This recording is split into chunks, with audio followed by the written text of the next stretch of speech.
There we go. So, hitting the button. We are live now, I guess. Hi, y'all.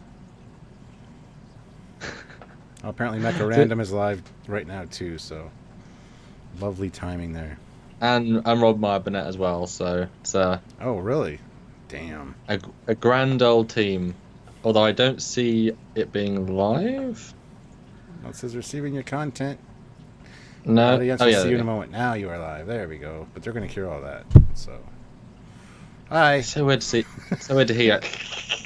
That's not.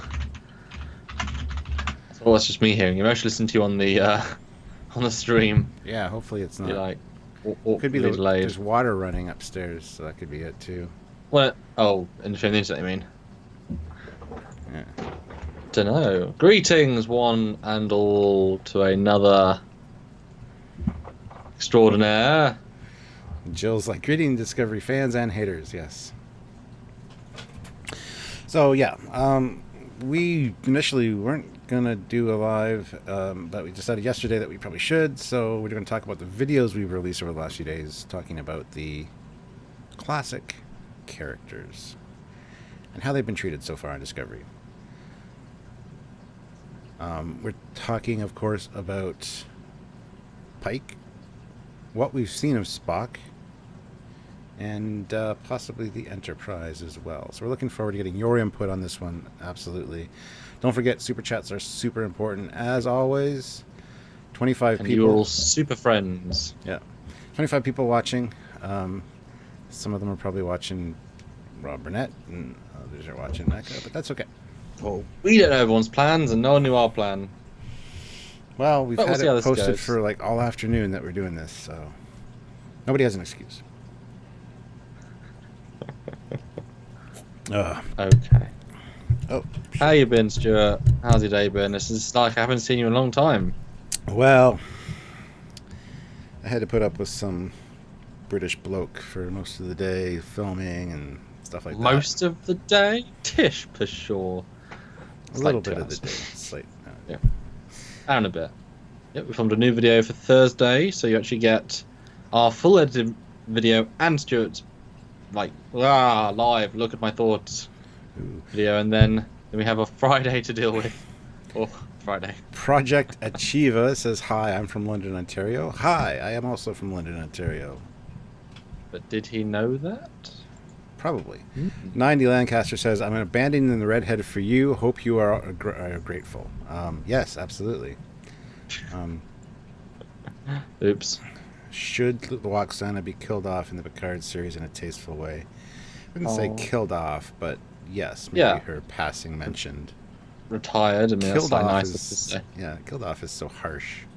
I mean, let her retire. I mean, you don't actually need to kill these people. I mean, just don't have them back. I mean, I don't see the need to say, oh look, what was the actor that died? Oh, in Stargate, the old general of the first 7 seasons, he died in real life, and they said he died like the last episode of one of the shows, and that was nice. So they named the ship after him. So that for his characters, that was that was real nice. Not made a huge difference, but it was nice. I'm trying to fix my zooming, so I'm really zoomed out with this. Oh, he's not from London, Ontario. He's saying hi from London, Ontario, because he's currently driving through London right now. And yes, he knows That's that I'm close. from London. Well, hi, bye. I don't know where you are. Bye. Is he outside your door? Is that? Oh, is that that might what's be. happening? He's doing a drive-by chat. That's kind of scary. Ah, what are you doing? I'm waiting for it to update on the actual live streams. Oh yeah, that's why I'm delayed by like 5 minutes. I was wondering why the changes I was doing weren't making a difference. Okay. Right, I'm gonna. Well, what? I just. Wow, Okay. yeah.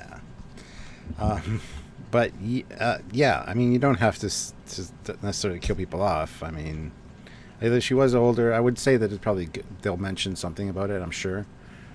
Well, I don't know. We don't know how long Betazoids live. Hmm. I have no idea. So I mean, there's no. They could go the route of not even mentioning all these old characters or bring them back specifically. We don't know. 90 people, huzzah! So. Damn. Hi. I should probably share this, shouldn't it? Shouldn't I? Probably. I thought you did. That's why we got 90 people, but I guess not. So I know this is maybe a little premature, this video, because we've only seen Pike really in all his glory. We haven't seen Spock, adult Spock yet. But we're getting a vibe of how they're wanting to treat these things, at least. yeah, I would say that's fair. So, but I mean, I've heard lots of complaints about Spock, so clearly it's resonated with some people. You've heard complaints? Really? That's amazing. Bird of Prey 5 is here. So is Jamal Tyler, Natty Lancaster, a whole bunch of great people. Awesome. So they made Pike a jokester, which he never was in the cage. Baby Spock is awfully cast, and adult Spock looks worse. Well, making him a jokester is fine, because in the cage he was very worn out and weary and didn't want to necessarily be in the position he's in. But the events of the cage affected him quite dramatically and kind of revitalized him to be a little bit more spry and a little bit more appreciative of life, I think. So I think that's what they're going with. And I got to admit, I do like the more upbeat kind of jokish vibe they're giving him. But I was expecting a red thing. Where's my red thing? I thought that was hilarious. Yeah. Considering he's been on a 5-year mission of exploration, he was warping in expecting to find something new and exciting that he's been dealing with the unknown for 5 years. So when he shows up and there's nothing there, it's like, yeah. Well, maybe his last few missions have been really boring, so he's like, finally something else that's actually really interesting. Yeah. And then, it's just an asteroid belt. And it should be pointed out, too, somebody commented on our one post for this that they don't know how to treat the character. They didn't say anything about... They mentioned something about the 5-year mission. He did 2 5-year missions. Robert April did 1.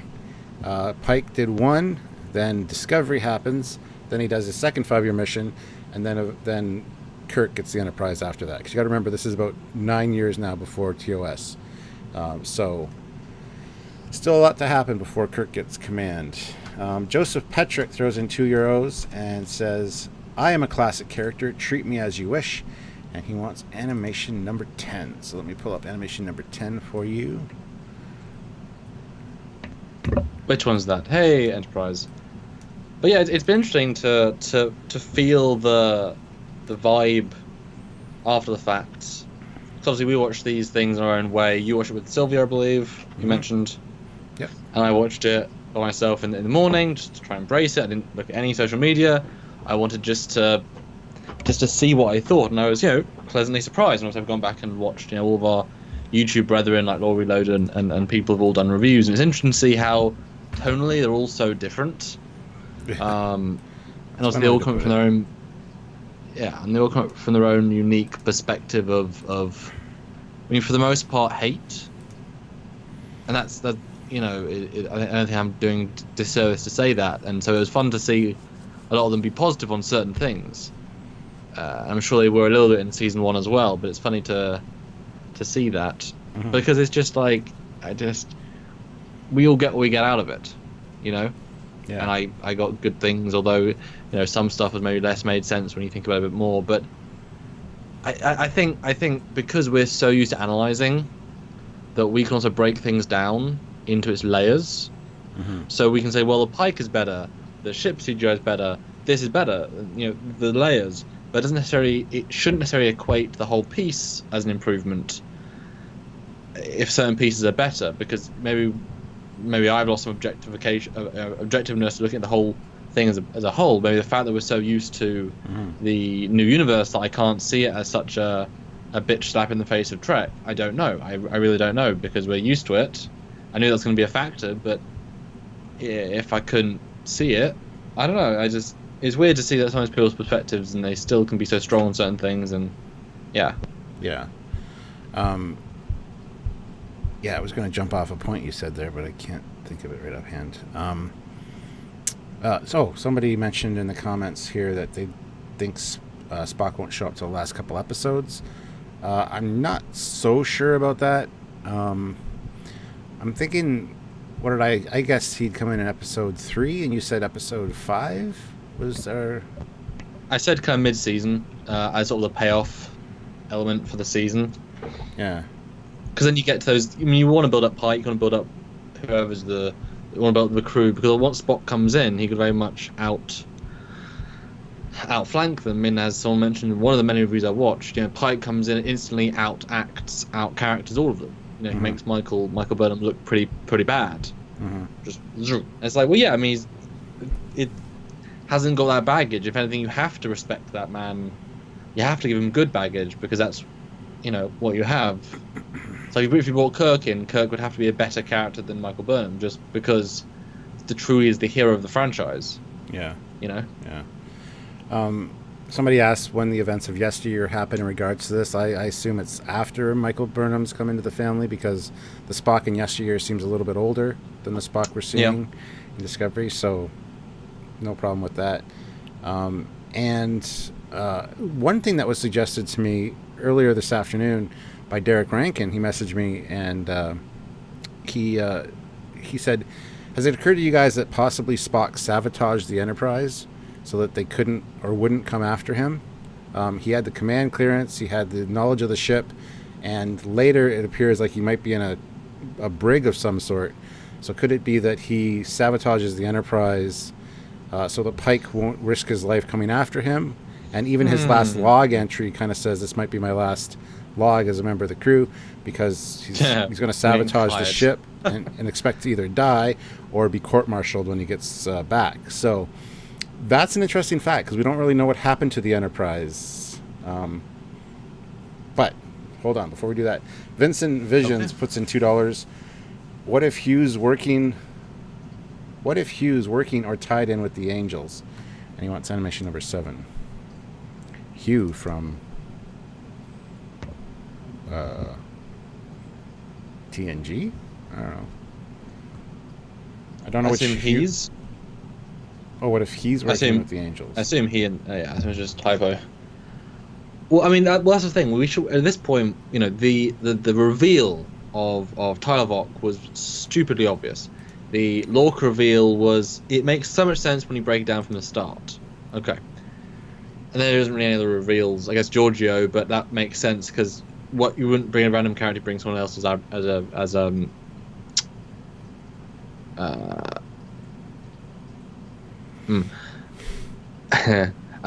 what I was gonna say. What did you ask about? Oh yeah, we're trying to work out what is the reveal. I mean, it's kind of fun to speculate because we have so little information now. We can't, even if we did speculate, it would be difficult to really speculate, truly.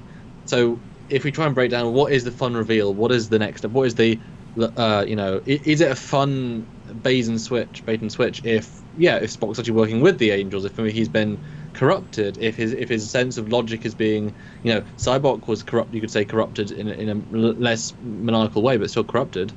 So what if, is that going to be making Spock a semi-villain? Is that going to be the reveal? Is it going to be revealed that he's, you know what I mean? The Red Angel's really a good thing, and when, because I mean it's all in the edit. It's all in the edit.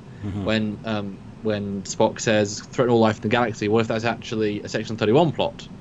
I mean, or a Klingon plot. Because under the Angels there to stop him. So you can very easily, you know what I mean? Because maybe all we have for the Red Angels is, yes, you can't scan them, but I mean, if you scan Vija, it disintegrates you and puts you into a ship. So, you know what I mean? But it's not to say in a malicious way. But what it did really do was it did get them there, and there was a mineral in that rock, there was the person there to save. The only context we really have that we've seen is that it brought them to a place to save some people before they died. So, I mean, do you think that might be a fun reveal? It'd be interesting, but I'm not sure I would really appreciate that, to be honest. Well, go into why. What do you mean? Talk me through it. So you're saying that Spock's linked with them and tried to help save these people? Well, no, I don't mean him specifically. If you take it that maybe the Red Angels are good, and the bait and switch that they're good, and then Spock is doing something for some reason, but would that be an interesting reveal? Because again, editing. I would say so, depending on how they did it. Yeah, that would be, because they're made out to be these big baddies. They're red, red's always an evil color, stupid things like that. So it would be an interesting twist. Somebody in the comments clarified that they meant Hugh as in Doctor Hugh. working with He's the never Angels. called that, so Yeah, Septar Mike has never called that. yeah, that could be the case as well. Joseph Petrick throws in €2, says Spock becomes Matt Damon. Matt Damon needs constant saving, and he wants just a random animation, so I'll play one. Bird of Prey 5 puts in $2. Enterprise was moving under her own power. Why tow? Well, because we saw it swoop in, and again, we talked about this. They said it only had life support for power, but it could just be the way that Discovery swooped in. It looked like the Enterprise was moving, but Discovery was. Or it could be that we saw the work bees attacking the nacelles when Discovery went to warp, so maybe they disabled some of the systems, so it needed to be towed from that point on. Who knows? Yeah, my assumption is that they were obviously not really. Again, I got kind of berated in the comment. I mean, again, we say that, but there's like one person out of 300 that comment, and you see it and you think, oh, I hate this. So really, we're back to about most of our things. But one person called me out saying, well, no, they didn't literally mean no power. Don't be so stupid. They just meant limited power. I'm like, I think I made it pretty clear in the video. We're just going by the word of what they say, and Burnham, you'd assume, is pretty exacting. It's like Spock saying, oh, they're about 30,000-ish kilometers away. It's like, no, he'll say 32,000 kilometers. Like, there's a certain level of these characters will do a certain thing. Even Stamets, I'm sure, would be pretty specific. And so when she says that, I take her at her word, even though she's not overly competent, I guess, or overly competent, in fact, but that's script confident. My assumption is that they either didn't fully run out of power, but they had to turn off the warp core to try and do something. No, they had to actively bring the ship into even less of a usable state to allow them to start repairs. Yeah. Like, in TNG, sometimes they stop the warp core just because they need to, well, maybe the warp core is what's malfunctioning, not delivering power. We've got to turn it off to go inside of it and see the dilithium and stuff. So that was my assumption, that they're being towed back because it's not safe for them to use their own power. But we talked about the Angels for a second. I want to jump back to this. It was Spock sabotaged the Enterprise, which I never necessarily thought. That really does depend on when he left, because did he leave during the 5-year mission and then warped in on a warp shuttle? He would have known. He would have known that he was leaving the ship to do this thing. He could have set the computer that if they decided to go after one of the red orbs or set in those coordinates, that the ship would automatically be sabotaged. True. And that's something. A sleeper program. It's something Spock would do. I mean, look what he did with in the Menagerie when he stole the Enterprise. It's that might be a nice link as well. It's not outside his character, and it could be that he was trying to protect Pike or protect the crew of the Enterprise. He didn't want them coming after him. So yes, I mean, it's after it's. I still don't know when he left. We don't get a sense of it in days, weeks, months. I mean, the Enterprise can't have been back for that long, or it would have been in the war right at the end. Yeah. There's got to be days, maybe a week, maybe two. I mean, we don't get the sense Discovery is on Earth more than a couple of days. It's not like, oh, you're here for a 6-month refit while the talks are under. Well, no, I mean, Sarek waited on Earth. Amanda got there and waited on Earth. I mean, they're not going to, they're going to get a apartment on Earth for 6 months while they wait for Burnham to get a medal. It's like, no. Yeah. You can hop there and back really. Yeah. No, that's interesting. But then when that, I don't know. That's very cleverly Menagerie linking, and I like the reference.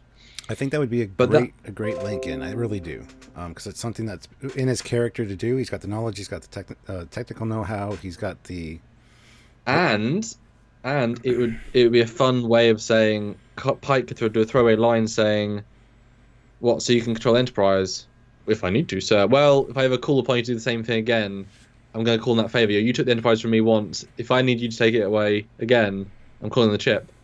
And he uses that against Kirk, 2 decades later, or a decade later.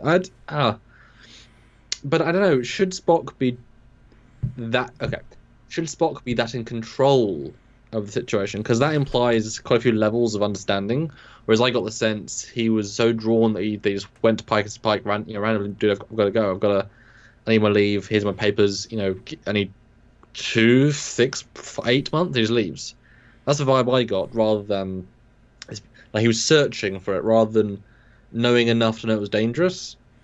Well, if he's had visions his whole life, as they've implied, and these nightmares, Yeah, he could have stumbled across something or got a clearer vision from something, maybe mind sure. melded with something during his 5-year mission. Well, And we know we see Amanda going through the other. Oh, you didn't see that clip. Sorry, in the trailer for the next episode or the season, I should say, we see Amanda on Discovery with Burnham showing her images of multiple angel iterations from different cultures, and it's actually quite a cool looking sequence. And we know that they look at that church presumably from Earth in the 20th century. So maybe Spock finally found a link that this is a galactic wide myth. mm. The Red Angel as they appear to. It could also tie in with the mycelial network, as we speculated with the Red Angels, that they are coming Yeah. to stop the use of the mycelial network and the abuse of it, going from a dimension to another dimension. It could be that is what triggered something in Spock with this communication with the Red Angels. That would be giving a lot of kudos to Discovery and the Spore Drive, but it would link in perfectly with a series about Discovery and the Spore Drive. That's the reason that they kind of ignited Spock's passion to go on this mission at the very end. Because I think there's probably a week or two that's passed since they went to Earth and are on their way back now, and I don't know when the Enterprise got back specifically. They could have come back at the end of the war, the last month, to kind of, or during the tidy up time. I don't know how long it took from Kronos to Earth to the wards, but maybe like a couple weeks to a month, maybe. But you could tell they didn't fight. No battles were involved. Yeah. But you can imagine they might be, the people that you send, because once your colonies are back, you use them, either Earth defense or, protecting L'Rell's ship between. Because I'm sure lots of, I'm sure random captains, secondary lower captain might actually steal a ship and try and kill L'Rell and. For suicide bombing star bases. There's. You talk about hating the Romulans in the Romulan War. How many people have even more justification to hate the Klingons for doing really barbaric things that we didn't do? That you didn't get a sense in TOS they were capable of slashing people with suicide vests and destroying star bases. It's like you can't resent an alien race necessarily for shooting ships. It's just contextually. Oh no, we lost a ship, but having a cloaked ship going to a starbase and blow up from the inside is like, well, that's a dick move, and also innocent people. Well, it's Starfleet. Bit off topic, I guess there, but well, what were we saying? Yeah. Well, let's consider the Spock sabotaging thing. I think that's a great idea and a great plot point if they do it properly. But let's move on to Pike now. What do you think about him being a little bit more vibrant and lively than we saw him in the cage? Because he does, it's a big plot point in the cage. At the beginning, he's very worn out. He's just had this battle on Rigel, and he's responsible for the lives of 230 personnel. Even he says slash 400. Yeah, depending on what you're reading.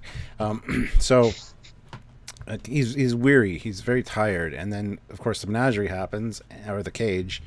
And that kind of revitalizes him, I think. We never really hear that for sure, or maybe in some of the novels or whatever. But I kind of like the fact that this being 2 years after the cage, he's kind of learned to appreciate life a little bit more.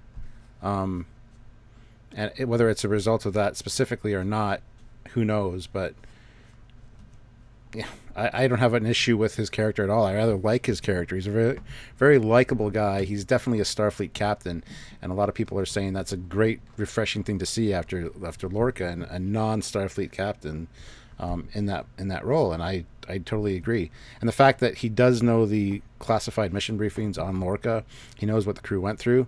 He knows that they need to be treated with kind of kid gloves and shown that this is how a real captain handles things. So I have no problem with his character being more upbeat and lively. And I think that whole "where's the red thing? I was expecting a red thing" was just a perfect moment. And it ties in more with the JJ version of Pike that we see, I think. I think they used some of that as inspiration. Yeah, he took more cues from that for sure. I was just wondering, Stuart, any super chat questions? Because we'll answer anything you guys ask, and and deal with questions that you guys bring up on this. Yeah. Yeah, this is more of a, back and forth discussion topic with you guys, or it's going to be like an hour long because we can't really talk about this for 2 hours, I don't think. But Kurt Living Good puts in $2. Yeah. Thank you. I want more Captain's Log intros. Missing those. Well, they're on the beginning of every Captain's Log, which is every Friday. So, plus I think he meant. I think he meant maybe for like super chat rewards. I think he meant like showing some of those maybe. Oh, well, I could do as that. Possible things. I could do that if you're interested. Let me know. Yeah. But yeah, I forget what I was going to say now. Damn it. Yeah, we like getting focused by you guys, giving us super chat questions so we can you force into conversation points. 177 people, which is brilliant. But like I say, you let us know what you think of how they treated the Enterprise and Pike and Spock, and I guess even Amanda and Sarek. Because I think they did. I mean, even my dad, who had talked about this episode, said he thought they had Sarek put better, which for him isn't like Discovery. That was a pretty good thing to say. I think Sarek was done slightly better. Although again, I saw someone in a review say, "Boy, the smirking Sarek, he's showing so much emotion." And I was like, "Oh yeah, I guess that's right." Yeah. Can't win. Yeah, kind of. And I don't like the way they handled that scene, because it was one scene. It's like, I'm going to leave after we drop out of warp, and then you just never hear from him again. It would have been nice to see him leaving the ship after the fact, like when the Enterprise is getting towed away. Maybe breaking up the chat with Burnham a little bit instead of one scene, making it multiple scenes. It's one of those things that I'd rather have little fun sequences rather than the big fighter planet chase. For example, have the Discovery and Enterprise both flying together to a dry dock would be kind of cool. Like maybe the Discovery warp towing it, and that's the some cool, nice, gentle visuals, and then a Vulcan ship a la Enterprise, just more updated, picking up Sarek, and then he says a final goodbye message, and he says, Burnham's like, "Do you have a message for Spock?" And he's like, "I feel nothing." Yeah. I feel like he shouldn't message me. Don't care, and I'll only talk to him if a random diplomatic incident forces us together. But apart from that, Burnham, I refuse to see him. She's like, "Oh, this is awkward." Yeah. Don't want to tell him that. Well. But I liked Pike. I thought they did Pike great, which was your question a few minutes ago. Again, he's really is a reset. I mean, he doesn't feel like his guy from Cage. He doesn't feel like Menagerie. He was closer to JJ, but I mean, that character was again not really informed by the original, because the original is when a character is defined by one incident and they're getting over that one incident, that's the character. It's like if you look at Kyle Reese in the first Terminator movie, he's defined by where he's born and his mission. There isn't that much character around that, but it's such a focused piece. It's fine. Even John McClane, it's like there's Die Hard. It's like he's a cop that's smart ass, that's hero. I mean, you know what I mean? You can't. There's not many levels once you go beyond that. I mean, it all works together really well, but you try and expand upon that. So what is Pike? Well, he was a down and depressed, driven-ish hero that did what had to be done, even if it's a little more violent, a little more cutthroat, but not in a bad way per se. But what else is there? Yeah. All you can do is extrapolate. It's like for Solo, you take the only lines you can that aren't storylines, and you just use them as back. She's got some burping all the time, and take them as character lines. So having him reset to be nice, I think, is a breath of fresh air. Yeah. Sorry, you're gonna say? You got to think too that Pike was the captain on 2 5-year missions, so that's the whole 10 years of service on the Enterprise just alone, let alone any other ships. Yeah, that's true. So you got to get the implication that he's a good captain, and good captains aren't like, "I don't like being here," or "I don't like being responsible for my crew." So yeah, they're extrapolating from his service record and a lot from the JJ films. I think as far as that Pike goes, that characterization was very upbeat and motivational, and I think that's a good choice on their part. So Joseph Petrick puts in €2 and says, "Bring back boobies." Stuart, love the new Pike, and then he wants just a random animation, so I will pick one. And Renee Monkeo puts in £1.74. Cool. Do the conversion already. Pon far between Burnham and Spock. A lot not said. That's gross. Well, I guess it's not. They're not really related, but still. Plus, she's human. I don't think that would work. I guess. Oh, that's actually interesting. I hadn't thought about that around. Because yeah, the okay, fine. Let's talk about that for a minute. Yeah, because you forget the Vulcans aren't human. They don't have the same anything. I mean, if Spock can pon fire with Savick, and it's not a big deal, it's just for the good of it.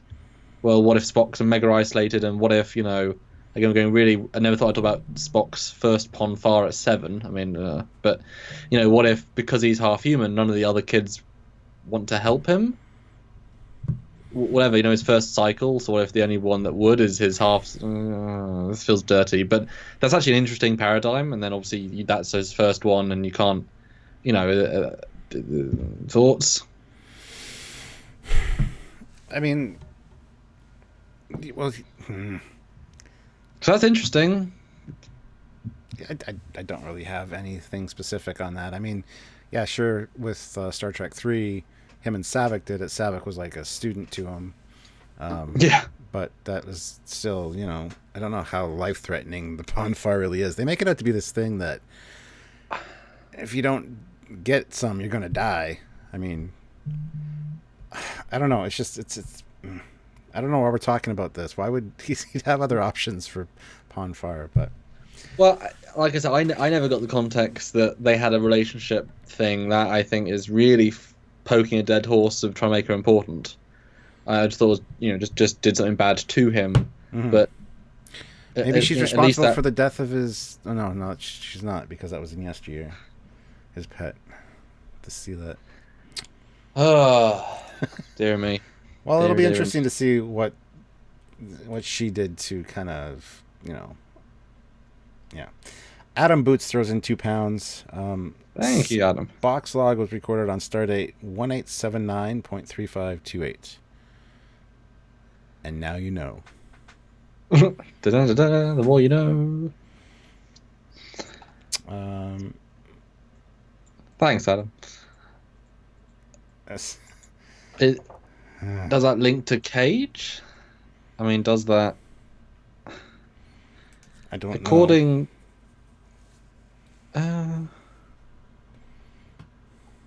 No. No, I think it's just. Hello, everyone from the greater Seattle area. Hello, Commander, and. Hello. Referring to the captain. Yes. Doesn't say Stardate found. Okay. But no, Pike I think was well done. I think that's one of those universally appreciated things. And while maybe he was too funny, too interesting, someone complained that he was being unprofessional. But like you said, 10 years at the top of his field with the crew that he got very close to. I mean, these are.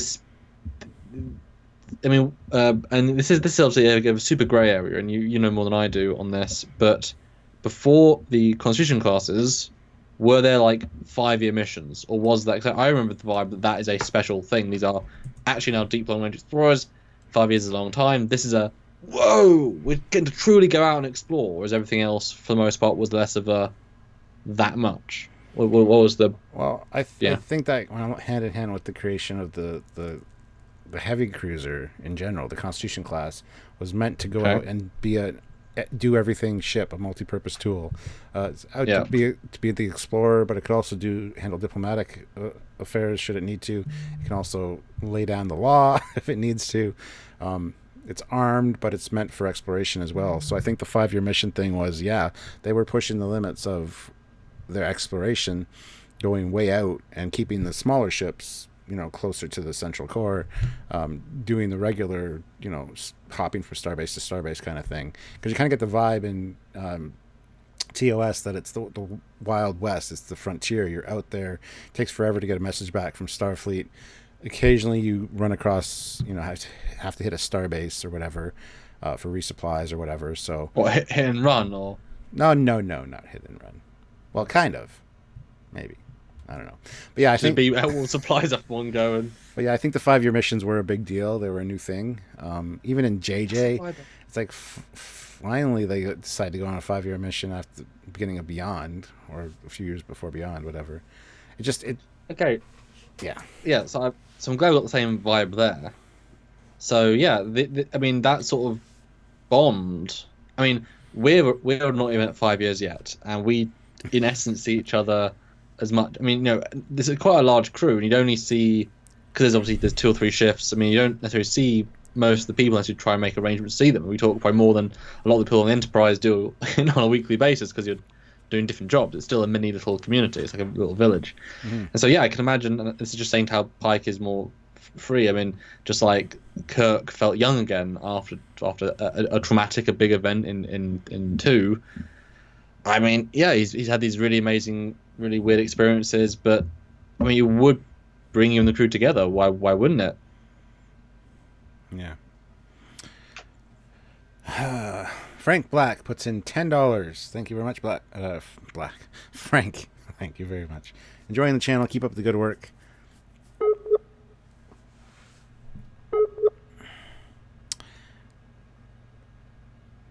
I seem to have lost my connection with the commander. Hold on a moment. This happened earlier today while we were filming. So reconnecting. There's a poor network connection, but the stream's still good. So hopefully you guys can still hear me and all that jazz. Because like I said, the stream strength is good and the connection looks fine. So. Commander.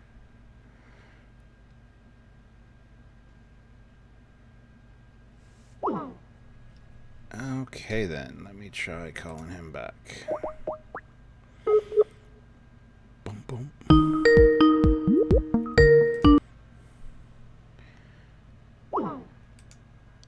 Sorry guys, technical difficulties, don't you know? Ah, there you go. There you're back.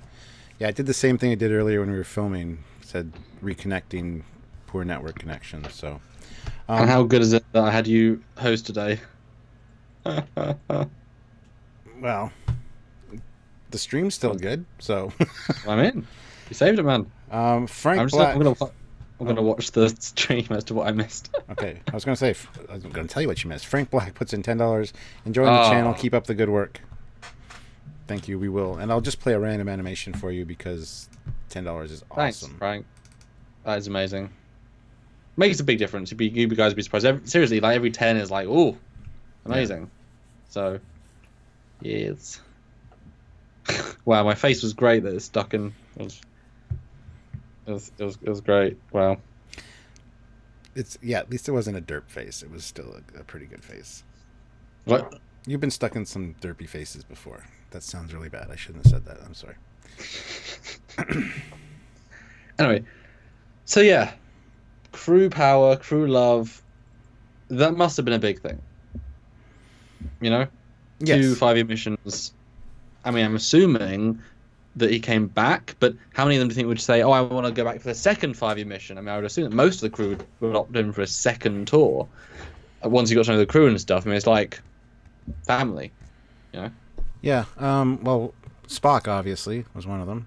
I don't know what happens with number 1. There's speculation that she could become captain of the Discovery, which would be fine. There's not much known about her character, really. So. Well, they probably don't want a male captain just because it's very progressive PC, male bad, white male bad. Yeah, pretty much. And as you and I have talked about, it would be cool to see Saru be captain, because then we'd have an alien captain finally for a hero ship. Because we've had a black male, white male, female. So Chili is going to be a weird captain. Well, no, that's what ranks are for. As you progress up through the ranks, you learn more discipline, you learn more technique, you learn more how to deal with people. You become a department head. You have people under you at some point when you're a lieutenant commander, and then as a commander, of course, you basically do all the work on the ship. Isn't that right, Commander? Yes. The captain's the figurehead. He tells the commander what to do. The commander talks to all the department heads, and the department heads filter that down to their people. But the commander is in charge of relaying the captain's orders to the rest of the ship and taking all the disciplinary actions and then reporting back to the captain.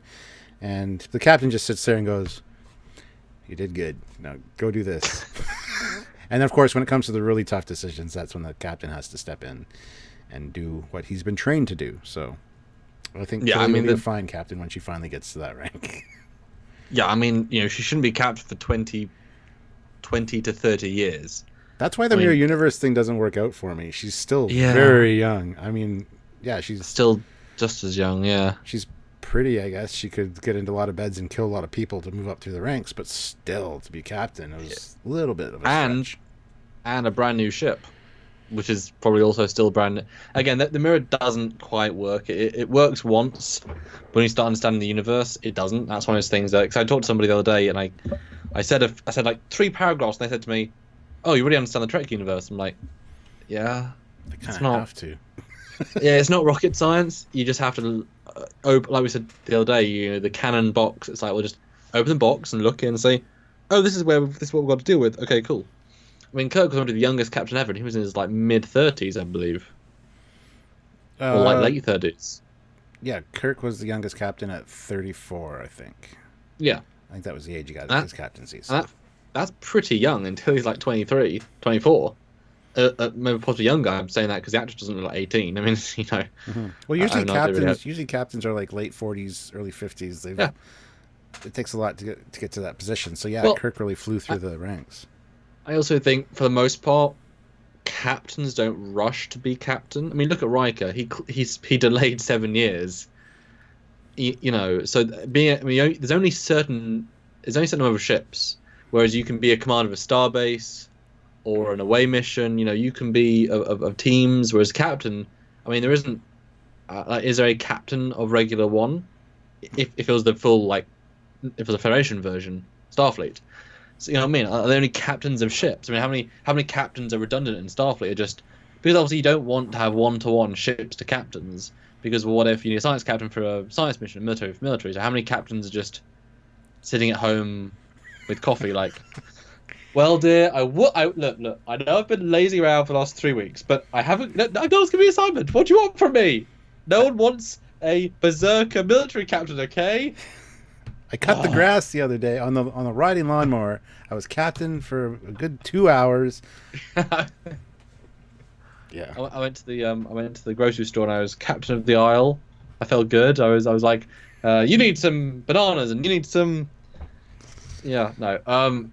Well, yeah. So I don't know what the point was there, but yeah, there's no rush to be a captain. You know, and obviously, as we saw from the Orville, you know. Sometimes you just want to be captain to get girls. I mean, sometimes you do want to rush to be captain. I mean, it's all relative. I think the people that are rushing to get captain are deliberately held back because they're usually hotheads, and so the people above them are like, nah. But that being said, to become a captain, you also need to do outstanding, work and kind of go the extra mile and take the initiative and take command of an away mission. You know, insert your, assertiveness into a situation and make it work. So, because look at the alternate history with Q and Picard, where Picard was not a captain. All because he wasn't reckless, because he got didn't get stabbed in the heart. He didn't want to take risks. It's very interesting. So, and how many times you see somebody on the Enterprise that's like a department head who's like 90 with gray hair and he's getting ordered around. It happens all the time. Some people are just content in their position, Well, that's the joke. There's a great book. It was basically the origin story of Janeway, and it goes into her first almost husband and their mission and how she was a science specialist. That was her job. She was a scientist, but then she discovered something really cool. She did something else really cool, and she got offered captain because, you can science more. If you're a great scientist, that's what people want for a science ship. Or if you've got the personal drive to science, then you're going to drive a crew to be better at science, and you understand the science. But she was never thinking command. She was never done that. She wants to be on a science ship. That's the point. So yeah, most people will never be captain. Most people wouldn't want to be captain. If you're a chief of security, would Tasha Yar want to be captain? Maybe Like, eventually. That's one of those later in life decisions. A lot of people don't aim for that because it's like being a manager at a job. You don't want the promotion. You'd rather be in the position you're in because once you get the promotion, you got so much more on your shoulders that you have to do. You got yeah, more reports to file. You got more people to and you're look doing after. less of what you're doing less of what you joined to do. Yes. You know, This is I a mean, weird not this. discussion. Oh yeah, well, someone said Tilly as we're linking off that. Yeah. But it's interesting. I mean, it's a good analogy, the store manager, but that isn't grand enough because so if you go, how many managers want to be district heads and manage, And go from store to store to 25 store across stores? the country. Yeah. Because suddenly, as soon as you do that, you're not leading, you don't care who your team is. Like it becomes these upper levels of echelon. Yeah. So yeah, and a lot of people just want to go to work and come back and be done. Yeah. A lot of people think about how many people are in an office. Just there's millions of office jobs in America. Most of the people don't want to run the company. Yeah. Like if they were offered the paycheck to do the same work, they'd take it, but they wouldn't actually want to run the company. So there isn't, like I don't know if I'd want to command a ship. I don't know. Like I don't know. Not many jobs for video editors in the Federation, so I have to go command. But Joseph Petrick throws in €2 and says, Oh. sharing a bed with the Admiral made you Captain Stewart. Yes. Sylvia's an Admiral, so that's how I got my captaincy. Well, she, actually, in all fairness, she was the one that gave me the nickname Captain Foley. So, anyway, that's another story.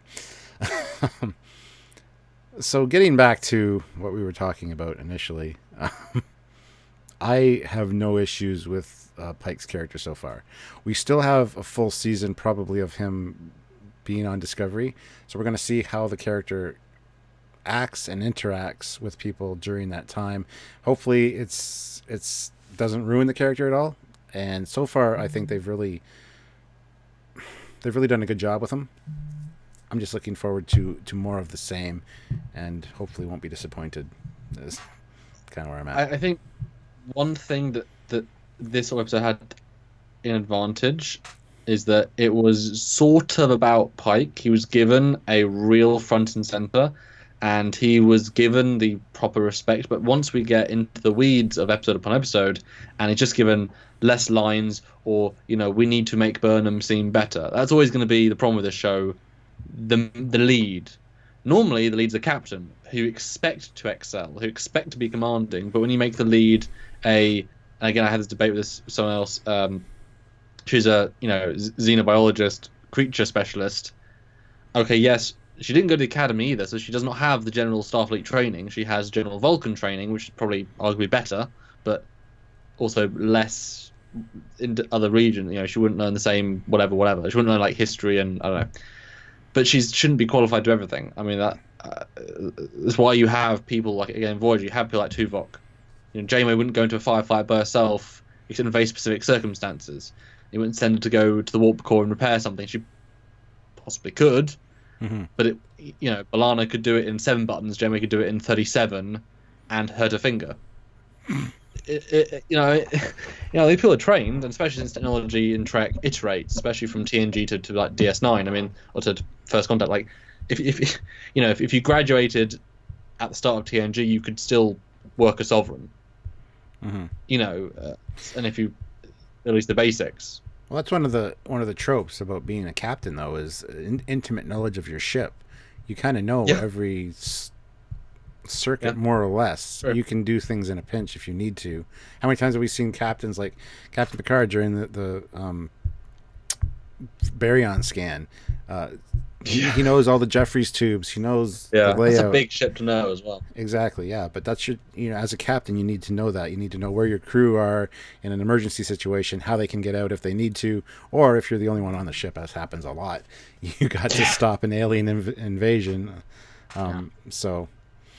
Well, and not just that, but Picard especially. Stargazer was not exactly the pride of the fleet. He did things that raised his standing. He got one of the absolute next gen warship. Not warship. We got one of the absolute top tier ships, and the Enterprise. Can you imagine though? Seriously, when you're learning in school of all these different enterprises for better or for worse, including the XO1. The first explorer is the Enterprise, and now he's becoming the Enterprise, not the Galaxy, the Enterprise. I mean, that must have been that would be a fun little short. Like hire a young Picard and see his freak out. He's like, sorry, what? There would be no freak out. It's Picard. Come on now. Very No, but distinguished. I think no. I think that would be his one time to freak out in like a French English way. But like that, can you imagine because there's only one Enterprise every 20? Because there's a big gap between C and D. So I mean, there's 6 ships in 300 years. So no one's going to get an Enterprise for a long time. Although yes, he blows up his very quickly, ish. One lasts 40 years under 3 captains, and one lasts 7 under 1 captain. So I mean, he's got the least good track record for Enterprise in terms of raw years. But yeah, I can see him being like, "Well, thank you for the promotion," and then getting back to his quarters and being like, something like that. Yeah, would be kinda cool. Calling his parents like, "Mum, I got it. Go what, son? The Enterprise. You got aboard the Enterprise? No, I'm captain. No, seriously. Well, how much does it pay?" Then he hangs up. He hangs up the phone. He ends the communication. They're like, "Should I tell my brother?" Nah, screw that guy. Oh. He would not have helped. Oh man, yeah. Yeah, guys, hit the like button for this chat if you can. Apparently we have a dislike, but that's okay. We get them all the time. It's funny because people hit dislike just seeing the title of the episode being about Discovery. They don't even listen to the content. So, it was Riker's fault the D was blown up. Kind of. He was in charge at the time, yes. But do you think there will be a new spin-off show with Pike and the Enterprise? The possibility exists. However, we've heard with like Section 31 and stuff that, that's not coming anytime soon. That's going to be like after the run of Discovery, which some people will think of the end of the season. Other people think it could be like 7 years. So it was announced, I think, to test the waters. I think a Pike series, they're going to gauge reaction based on this season, and it's a distinct possibility, but I kind of doubt it personally. The problem is that Pike series is just TOS again. It really is. It's just TOS again with a modern visual look, and at that point you're thinking, well, for God's sake, guys, I know probably doing the Picard show, there's been some slight problems with that, but why aren't you doing new things, interesting? At least animated is going to be hopefully a different era, but it's like, I mean, the reason people liked the original series was the stories, the characters, and what it meant at the time. And then it evolved as it went. Like the characters weren't fully defined, movies helped them get more defined and such. If you go back and completely reboot it once, like JJ, but do it in the wrong way, it burns itself out and dies. If you do it Discovery and just again throw it all out the window and make it wrongly focused, too about the message, but the wrong message, a lot of it, and definitely not the characters, the writing, bad stuff. It's like, but we did this better in TOS. Like they cannot make a show as good as TOS in the same era about the same stuff. TOS is a very, very good TV series. It's a very, very well written, very well acted set of things with superb messages. And the fact they can't make one as good as that, it is interesting. I mean, TNG you could argue is better, but also has more episodes. There's more chance to be good. If you look at percentage of good episodes to bad, TOS probably outstrips TNG because it's got less episodes. The percentage will be higher. There's lots of mediocre TNG. There's obviously lots of better TNG, but also quite a few really boring TNG. So it's like... I agree with Zachary Gibbons there. Pike series just traps you into such a small window. I want post-Voyager. As do we pretty much all. I'm the same way. I keep saying, stop shoehorning things into the timeline because it really restricts what you can do. Well, or who's it for? If you're not going to appeal to TOS fans or fans of original Trek or 50-year-old Trekkies, then then all you're doing is you're appealing to JJ fans again and whoever might come over from the TOS fans. But if you're not making a TOS style show, like if you do a really snazzy visual update and do a 6-episode miniseries of Pike, like a miniseries, do miniseries. I don't want to see 13 episodes on Pike. I will happily see 6 with a nice simple arc. Much better sets, the ship's been upgraded to the next version. It's a good in between what it should have been at the start, and then you can use Spock and you flesh out one character and you can bring in Saru. You can have one, there's things you can do that are cheap, effective, and if you Game of Thrones it make, I mean, that hour episode 1 of Discovery, that was a good hour. So make 6 hours. That's 3 movies, or that's like 8 full episodes if you go by 40 minutes. Do that. That's enough content. You can do plenty in 6 hours, and it's a really good Trek miniseries. Yeah, I like the miniseries idea. I think that would be a much better spin-off than an actual Pike series. Because then you're doing it around a story. You come up with a story idea. You love the characters. You have one good story. Tell it in 6 episodes. Like the lead up to his accident and to being in the chair. That could be the story of him after his 5-year mission, during his promotion on the cadet training cruise. That whole thing interests me. I could watch 6 episodes about that, and it ends up with him in the chair, and then menagerie. Perfect. And to make it really fun, you start with a voiceover from William Shatner as Kirk saying, back, I remember in my history books, Captain Pike, when I was a lieutenant, he was aboard the Enterprise, and I met him once when I was younger, and you see a shot of Pike shaking the hands of a guy, but you only see the back of his head. And then I saw him when I was later. You cut to a shot of remastered TOS as it looked, fine. But I always wonder what really happened. His the records of his incident were classified. I never quite bought the Academy story. In my opinion, he was too heroic for that. Something else happened, and then it cuts into Discovery era. Because Kirk could still be Kirk in voice. William Shatner could still be in voiceover. Okay, it sounds like old Kirk, but I mean, I'm happy to forego that for William Shatner. And that'd be a nice way of bringing it in as like a specialist miniseries, because he's such a heroic. That's why it'd be fun to start with the Pike we see in TOS, have the new voiceover, and then jump back to Discovery era. But like I say, a more compromised era rather than the crap we're getting visual reboot wise. Yeah. And just so you know, your signal's a little bit choppy and blurry, but that's okay. We'll live with it. You look better that way. It's like the filter on the TOS women, put Vaseline on the lens. I'm just kidding. Thanks, man. Thanks, man. But I agree. I think if they're going to do a new series, just go post Voyager and which they're doing with the Picard series. How they treat it, we'll see. But we even heard that Lower Decks has been pushed back now as far as release date. We're not really sure when that's going to happen. Wait. I mean, obviously they got a big subscriber boost in All Access, but obviously they had 2 big shows. We knew it was going to happen. We're actually getting good press now, genuine good press, because of the show being high quality. So that's good for them. That's the thing. You do what fans want, more fans will buy. If you make a series that people don't want, because average Joes aren't going to pay extra money to watch your Star Trek. If you make Star Trek for Star Trek fans will pay to see it. You idiots. The name itself doesn't equal people buying it. It's like a Blu-ray. I mean, yes, you'll get Christmas sales, but people aren't going to go out and say, oh yeah, I've heard of that Star Trek Discovery thing. I don't like Star Trek. I'm going to try it. It's like, you're more likely to get people that are Trek fans already. Yeah. Yes. Oh, yeah. Have you heard that the Picard series is going to be a limited series, not an actual series? Had you heard that reported? Nope. I remember reading something about it a few days ago, and Jill just said it again. It's supposed to be a limited series, so probably like 12 episodes or something. I have no problems with that, though. I mean, Patrick Stewart's older. I mean, I would agree to do a 12-episode thing as opposed to an ongoing series. And that itself could that itself could spawn some spin-offs that are post-Voyager, either with new crew, you know what I mean? So there's... I have no problem with that.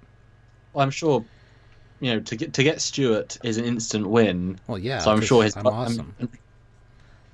Yeah. Oh, you didn't I'm sure the Stewart. budget. I do. I mean Patrick. So to get him, I'm sure it's a hefty chunk. I mean, he can't charge less than he did for his movies, because he's the reason he's the only reason people are going to watch that new show. You've lost Discovery. They know have lost Discovery lovers or haters. I mean, so yeah, pay him what he's due. Have him do his hardest.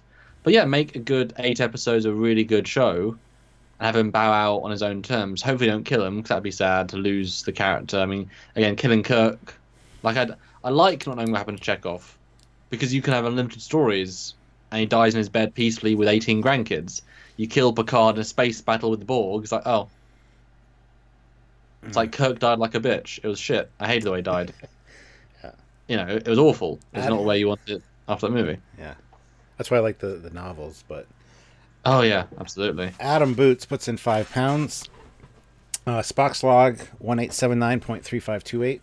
And the episode What's Past is prologue is 1834.2, which makes me think the log was made approximately a couple months after Discovery went to the Mirror Universe. Which in itself was a couple of months.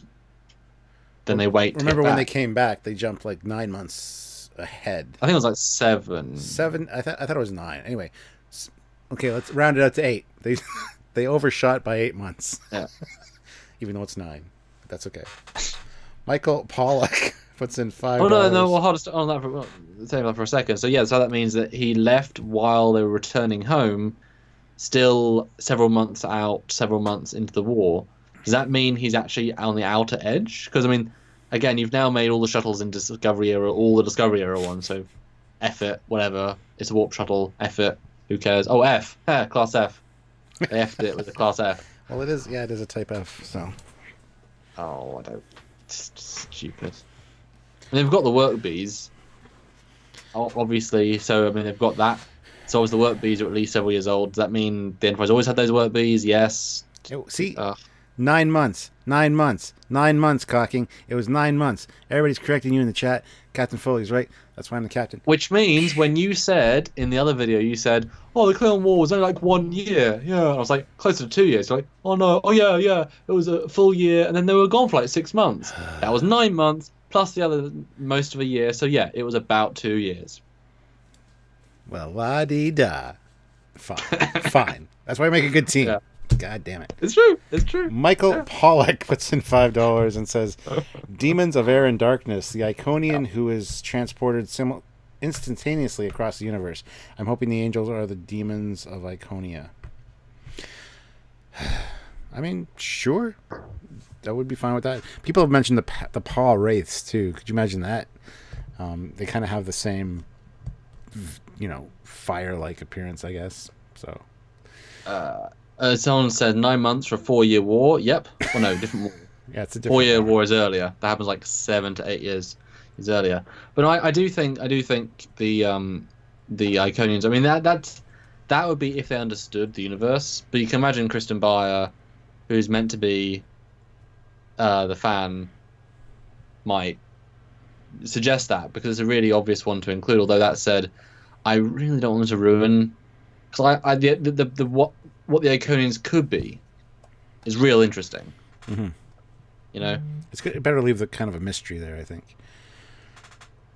Okay, so sorry, they just released the trailer for tomorrow's episode, actual proper trailer. It's 31 seconds. Should I watch it and then get back to you? Because actually, it's some new footage. This is directed by Jonathan Frakes. Or do we not get to do spoilers? Because it's got actual clips. What do you think? We'll watch it and let me know, I guess. Okay, so you talk for 30 seconds. I'll... But they don't want to hear me talk for 30 seconds. They don't like me. Yeah, they do. They love you. They like you more than me. Sure. The Red Angel is a J.J. Abrams trope. Nah, I don't necessarily think so. Disco's War was a junk plot. Yep, it was. It was planned to be something bigger than it was, but they had to change gears, as it were, because Brian Fuller had left. So, less than 25% of the galaxy, but that's just visited. They can see plenty with telescopes and sensors. Okay. That looked pretty good, the trailer. I mean, it's most of the clips we already saw, but we now know that. Well, I'll send you the link. Yeah, you obviously. And just so everyone knows, it's on the Trek space. They've put a non-region locked. That's the important thing because they really don't like non-Americans watching their trailers. It really pisses me off because that's everyone in the world. Even me. Up here in Canada. Canada, eh? I can't watch your region lock trailers, you know? Like, there are more people in the world except Americans. I know only you guys can pay for the show, but, more people can watch it on Netflix than can watch it in the USA. So, Link it in the chat too for people. That'd be a good idea. well, it's on a specific Facebook page. It might not connect through, okay. but and it's also it's 635 characters, not 200, so it's well. But yeah, it's a Trek Space, the Facebook page. It's brand new, but it does now reveal that the footage we saw of the church is an Earth colony on another planet, human colony, not a human colony. So it's present day military rather than the past, which is actually kind of easier, I think. Actually, Okay, that's interesting. you ever watch Our Vamp? We found it. No, I have not. Should I look? Yes, and this episode is called New Eden. But it looks they're actually saving people. I appreciate that. Okay, so which don't page save on anyone. Facebook? Trek Space. Trek Space. All right.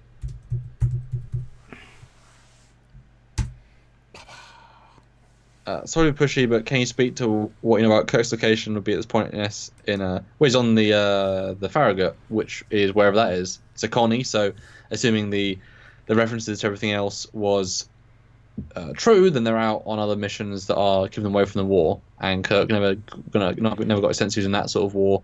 I gotta mute myself. Yes, that's fine. So yeah, there you go. Easy. He's just being lieutenant. Easy peasy. Getting to the bottom of these signals Yeah, is of they should utmost importance to soldiers the footed. Federation. Yep, but I guess. You never forget your first jump. Yeah, no, it's good. Looks pretty decent. We wrote some good stories, you know. Rocket science. And if you can frame Trek mostly in positive new adventures. If you show our heroes doing things, productive things to help civilizations to boldly go. Captain Georgia. Rejoin section 31. Well, you see me sport tech. It's a bit difficult to keep that quick and easy, and characters don't do it, so I guess that's quite special stuff. That's the only clip we do see in the original trailer. Snake pit. So that's pretty interesting if that's like the one life or death. And that might get a decent catalyst. Stuart, your thoughts? We are being guided toward it. Trailer episode 2. Still watching. Someone or something is going to end all sentient life in the galaxy.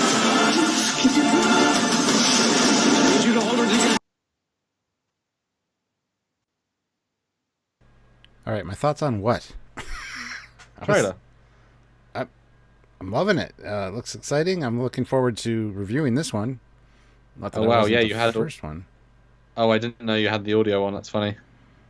God, that's funny. I didn't realize I was talking to a vamp, but you had the audio on. Yeah, I heard you and it, and I was ignoring you because. Well, Star Trek. Well, good things. Foley isn't watching porn. That's a great comment. Yeah, thoughts for that. Looks to be a little bit action packed and a lot going on in this one. They're kind of stepping up their game, I think. But with a saving people overtone, which is like so critical for Trek. Yes, yeah, absolutely. And we know that they said the budget was burned through in the first 6 episodes, so this might have some pretty hefty CGI sequences, and they had to build these set pieces. Because building a full, if you look at Insurrection, they had a movie budget, and they were to build a. They had to build the entire city village thing. That was real important, and yeah.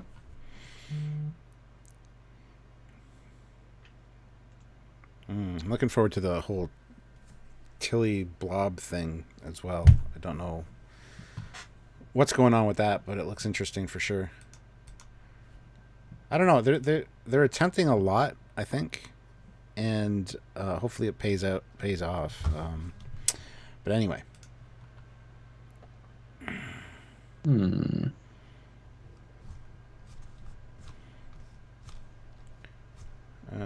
Let's see here. Drop those rocks and those shakers. What? I don't know.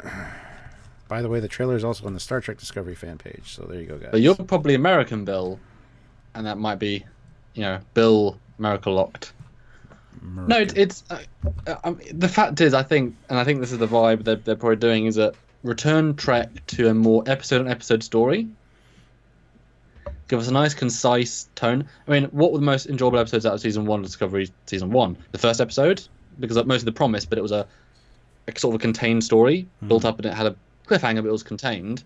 The Mud episode, with a time loop, very contained. The first Mirror, kind of, and that had a very distinct focus, and obviously it was ramping stuff up, but you felt very focused point. And that's it. And then, yeah, that was a fun one to watch. Though I still that was a good one to rewatch because they had to do a lot of exposition in a very short amount of time. But I wish we'd seen the Defiant though. That'd been great. Anyway, yeah. So yeah, Andrew Willett says, "Does anyone even think a nod to Kirk in a Star Trek Discovery would be cool?" We've talked about this before. I think it'd be cool to see Sam Kirk, have him be on board the Discovery. He's a scientist. He's Kirk's older brother. Let's see him and his family maybe on board Discovery, with no real mention of James Kirk. But we know we got the inside track. We know who he is. That'd be cool. I think just directly reference him as kind of pandering a little bit, and fan service for the sake of fan service. Yeah, no Kirk in Star Trek Discovery, please.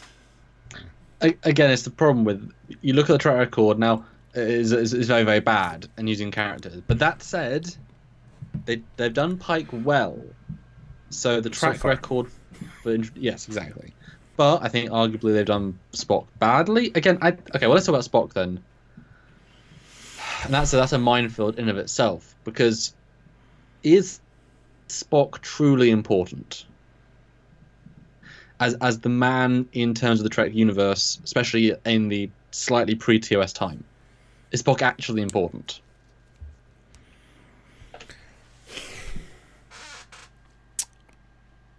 I don't know.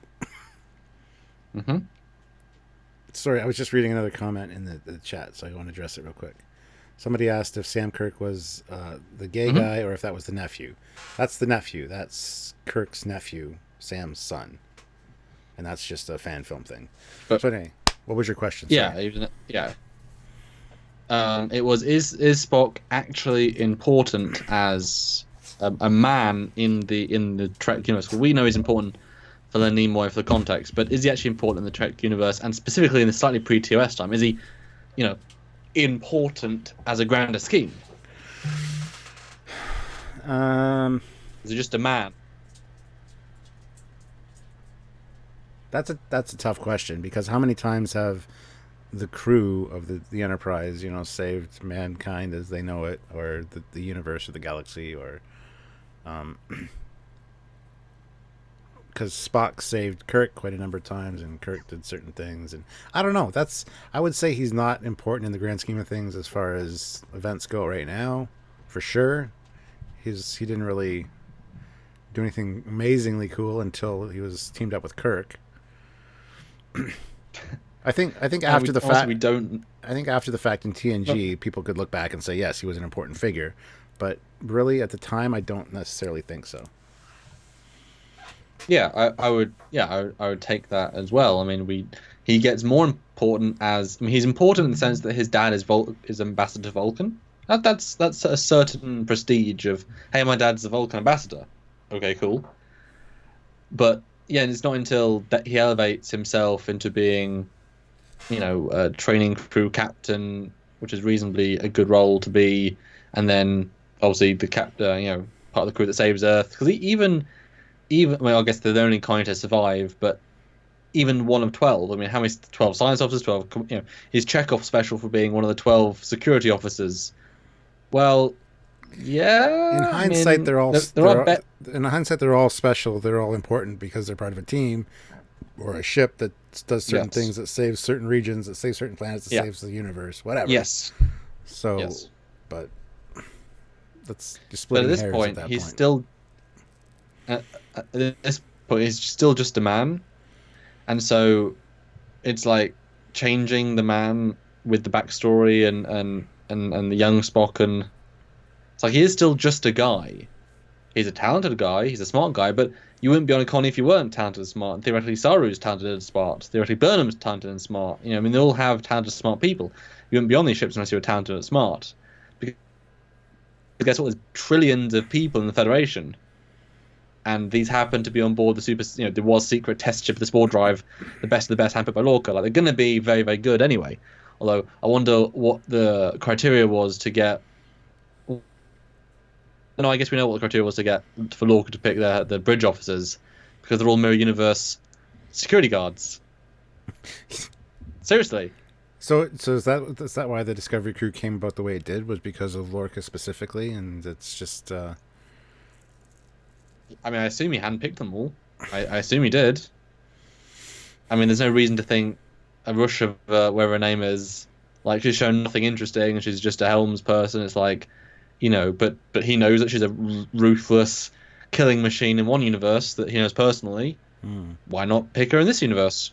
Same weaknesses in each universe, so you can control them. Sure. Yeah, I buy that. So he's probably which then actually is the opposite. Then I said a few times, why they all in the mirror universe? Why they all happen to be these places? Well, yeah, chicken and the egg. He picked them especially because he knows them in the mirror universe. That actually kind of clevers it out. That would have been nice if it actually that would have made the arc so much better if he'd handpicked the crew and we see all of them in the mirror universe. They're like his personal team, and he's like, well, I know how to manipulate you in one universe because they're my team.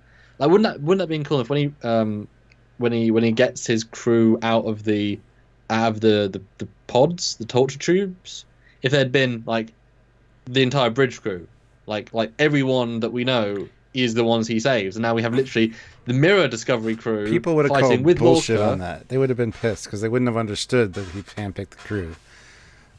But, that's the point. They'd explain it, they'd make it clever to explain it. Like, it's not a big thing to explain. I think that would have been a nice little, like, that was his core team. Although they're really young people in whatever, but that would have been that's why they're special. It's why, I don't know. I think that's the one. I like that theory though. That's never really considered that, but you're right. Yeah. See, we put more thought in than they do. It's quite annoying. And if you let us write some stuff, we can make some really intelligent episodes. Well, you can. You're the good script guy. I'm an idea guy. I'm like, hey, throw this in. I'm just not good at. You can just go off and do a whole script or a whole season, and I'm like, my idea is to add to your idea. Yeah, but guys, do super chat. Let us know what you think about Spock in particular. We've had a little bit of support this time, but we need more support to help the channel. So please do if you can. Anything's good, and we'll have to read it. So if you want us to bitch, to moan, to be positive, you've got the power. You've got the touch. And do let us know. You got the power. Sorry. I had 1980s Transformers thing going on. Oh, God. Yeah. And do let us know what you think of this, of our we're sort of repeating, bringing back our daily video schedule, looking at analysis of the different parts of the shorter than last year, a bit more 1080p graphical cool than last year, we think. Let us know what you think, because we're trying to still keep the awesome content. I think we're the only channel on YouTube that doesn't just do long reviews and complaining videos. We're trying to actually break down different pieces and analyze. And we had a lot of fun last year because there was genuinely look at things in different contexts. Who was Ripper? What was it going to be? What they going to do with this? What was it like? The Gorn statues. All these things to talk about that. If you start breaking down, analyzing, there's lots to talk about. Mm-hmm. It's fun, I mean, I'm scrolling back, and there's some really fun things. We looked at new uniforms, Mirror Universe ones. We looked at the Mirror symbol. We looked at the flagship, Mirror Lorca twist revealed, Trekyards analysis. Will my Sim Spore network be lost forever? Tantalus filled Spore Drive connection. Sure. Although we do all these prediction videos, but now, like that video about New Eden, like I have no idea what you can predict where it's going. We don't know anything yet, so I haven't wanted to do predictions yet. Yeah, I realized that when I started watching that season or episode 2 trailer, that I was actually watching the season 2 trailer. So that's why it was longer, and I'm like, yeah, damn, it's action packed. But no. I went back and rewatched the other one, and yeah, it looks interesting. Doesn't look as exciting. I was like, there's no action, Stuart. What are you on about? Oh, it was right above it, so I was like, that's the one. And then I'm like, no. To be fair, everyone in the chat knew that because they all actually heard the trailer. Oh, they did? Talking for 2 minutes, whereas I should have got that because as soon as you watch it, like, I muted they my... could have because like the trailer's 30 seconds. I was Oh, no, I didn't mute it. no, you didn't mute the. God damn it. Remember, yeah, it goes to the. But it would have muted me as well because it would have gone through the Yes. the computer. Yes. But yeah, Discovery needs to be heroes doing hero things. It's genuinely important. It is. It's genuinely important. Yeah, and it'll be interesting to see. Well, pretty sure at this point that Pike is going to be there for the entire season, and hopefully get the Enterprise back at the end of the season. That's what I'm hoping. Well, he's got the Discovery uniform now, so Yes, that makes no sense either. well, Because he's got the new uniforms. They even make a point of that. But no, I'll wear your old ugly-ass uniform while I'm on your ship, even though you should all be upgrading to the new uniforms because it's Starfleet. and it's funny. I went back and I watched a inaccuracies in Discovery video, and they had showed the replicators or the resequence, the things that could create the costumes in Discovery seconds. The basically just replicators, I mean, whatever. And then it cuts to Kirk saying, "Oh, we'll have to go to our quartermaster and get some new things made, and go to the the seamstress." Like, it's literal quotes. So they actually just got things made on board. You didn't go to a button and say, "This is a new uniform." Like, things that be produced, thought through, design, produced on board. And the point of TNG was to move forward. Yes. Holodecks, replicators. These were new things that developed the universe. That was sort of the point. If you give, which they've done it.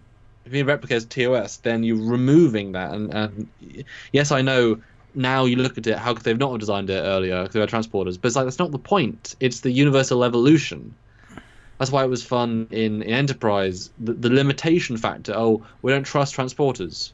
Yeah. Like, that was an interesting fact. It wasn't just, you can beam anywhere. The shuttle pods, it was a forced limitation that they can't. They have a chef.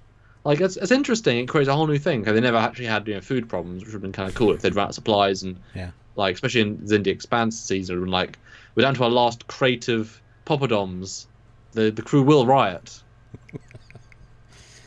We're all out of carry.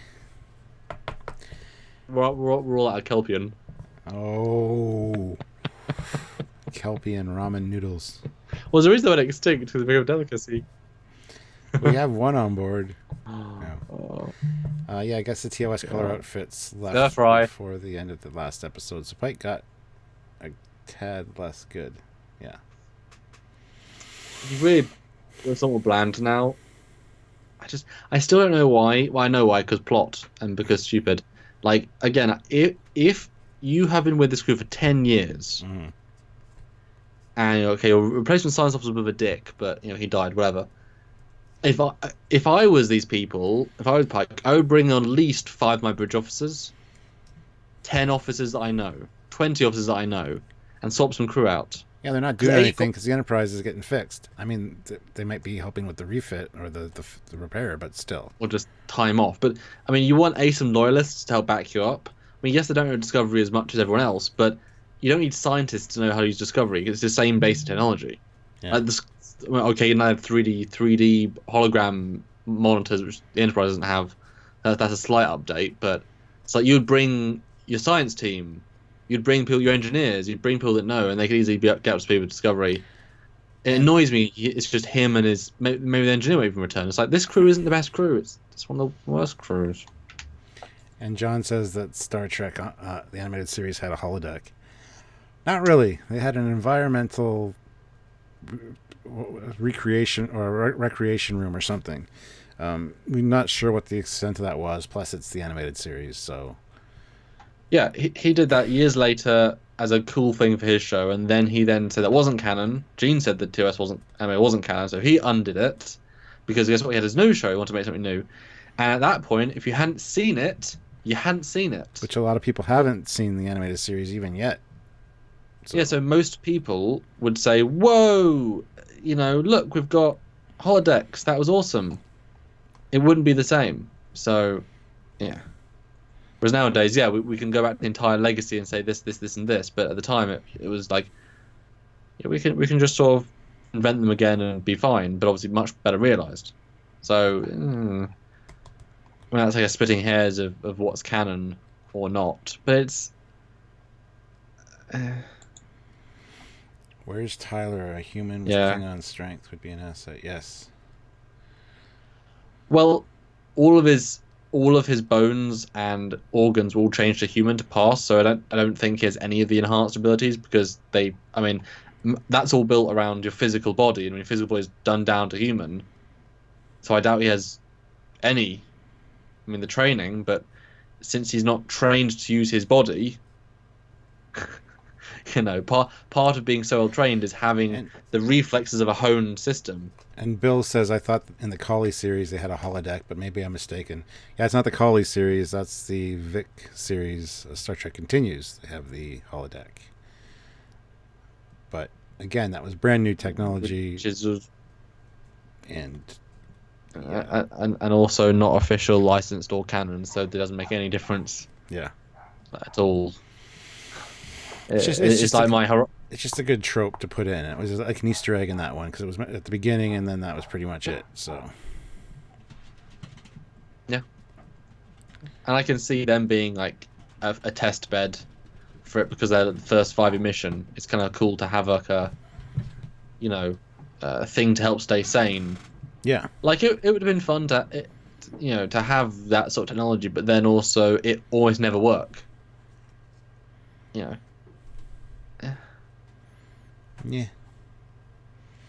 Discovery needs Jeffrey Combs. I 1,000% agree. He does fantastic work, and he's done some of the best Star Trek characters, in my opinion. So yes, bring on Jeffrey Combs. It'd be almost insulting if they didn't bring him. Yes.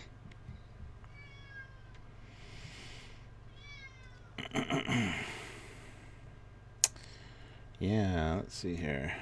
Everyone can use a Jeffrey Combs for their hair. Oh my god. Wow. I mean, really? I'm running out of steam and things to say about this topic. We need either super chats or just to go. Talking to you guys does.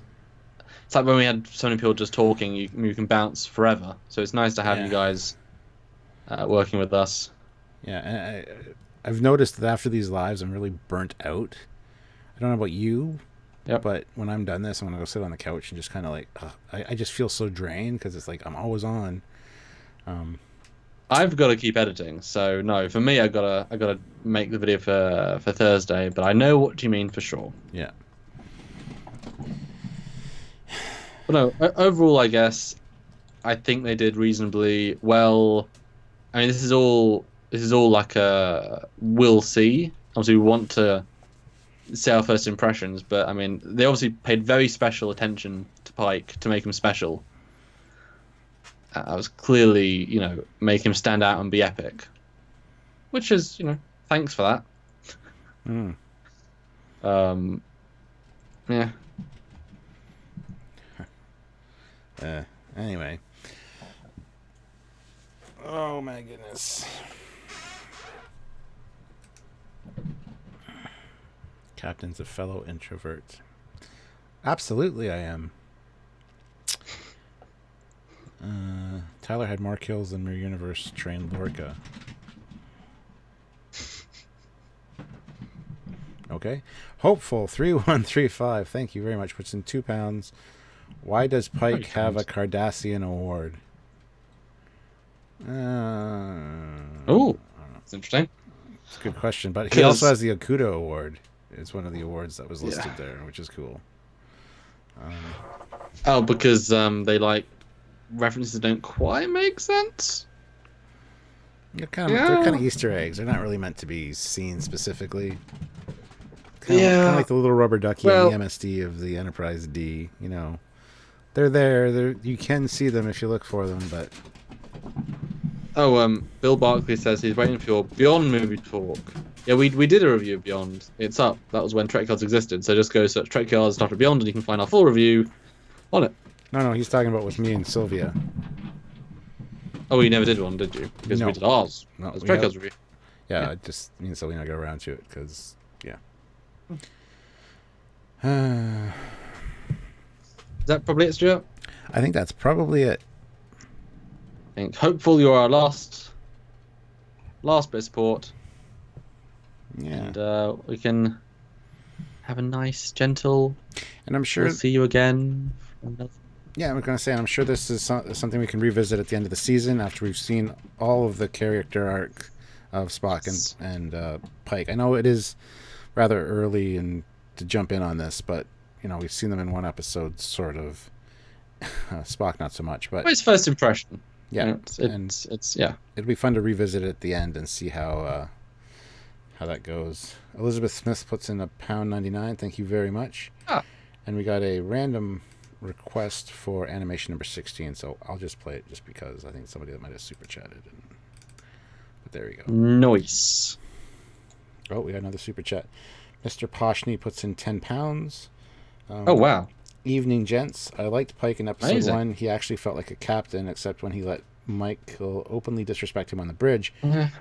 Would you watch a Discovery Timeline series of Pike on the Enterprise? I mean, I would, but we talked about this earlier on in the chat. It would be better if it was a mini-series, maybe 6 episodes, possibly 12 at the most. Maybe 12 might be stretching it, though, but yeah, I would think so. Yeah, and also, well, anyway, done that. But I mean, it's, yeah, I don't know. Honestly, I'd rather have him be for 2 years and let him be that. I mean, he's a very qualified captain. If this is the, if he's the one that can help pull them together. Mm-hmm. I mean, if the Enterprise takes if they say at the end of the season, Anson Mont's going to be a smashing success in this. If they treat him well the entire season, why not say at the end of the season, Enterprise comes in its Discovery form, say, and then they say, we've decided it's the end of its mission, we're doing a full refit. It'll take a full year,